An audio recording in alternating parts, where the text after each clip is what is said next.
21-րդ դարը մարքեթինգի դարը։ Օրինակ ծխախոտը շատ սիրուն տուփ ունի։ Առողջ ապրելակերպը սիրուն տուփ չունի, բրենդինգ չունի առողջ։ Մեր ամբողջ խնդիրն է նա, որ առողջ ապրելակերպը բրենդինգ ունենա։ Ասենք ամենաշատ շաքար պարունակող սնունդը ինքը անենց բրենդինգ ունի եւ անենց դիզայն ունի, որ նայում ես ուզում ես բան, այսինքն դու ուզում ես դա, բայց առողջ ապրելակերպը ես էդ եմ ասում, հիմա դուք օգնեցիք, որպեսզի առողջ ապրելակերպը պետքա բրենդինգ ունենա։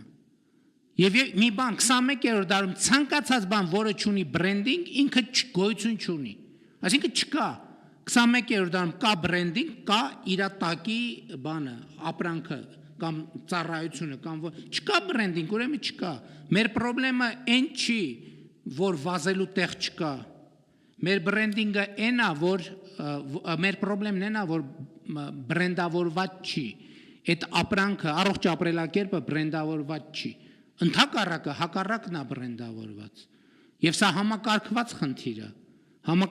խնդիր է։ Սկսած, որ այդքան խոսում ենք քրեական ենթամշակույթի մասին,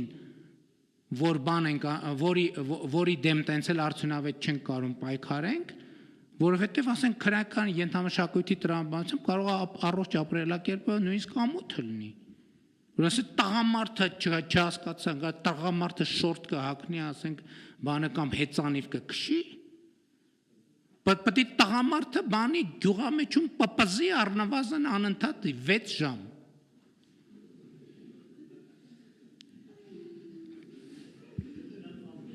Ծիծաղում ենք, բայց մենք սրա ազդեցությունը չենք գնահատում։ Իմիջայլոց ասեմ, գյուղամեջ եմ ասում, բայց Երևանի թաղերում հազարավոր գյուղամեջեր կան, տենց։ Եվ մենք պետք է խոսենք սրա մասին, հասկանում եք, մեծագույն խնդիրն է նա, որ մեր իրականության մեջ այս ամեն ինչի մասին խոսալը ընդունված չի, որովհետև խոսալու բաներ կան, որ դրա մասին ոնց կարելի է խոսալ։ Կամ դրա մասին ոնց կարելի է կառավարության մակարդակով, ոնց կարելի է կառավարության նիստին դրա մասին խոսալ։ Կառավարությունը այնտեղն է եւ կառավարության նիստն է, որը ինչի մասին չխոսվեց ստեղ, այդ նշանակում է այդ հարցը չի լուծվելու։ Այդ նշանակում է այդ խնդրեմը շարունակելու է գոյություն ունենալ։ Եվ հետեւաբար այո, ինչ որ ասում եք համաձայն եմ, բայց առողջ ապրելակերպը պարտվում է,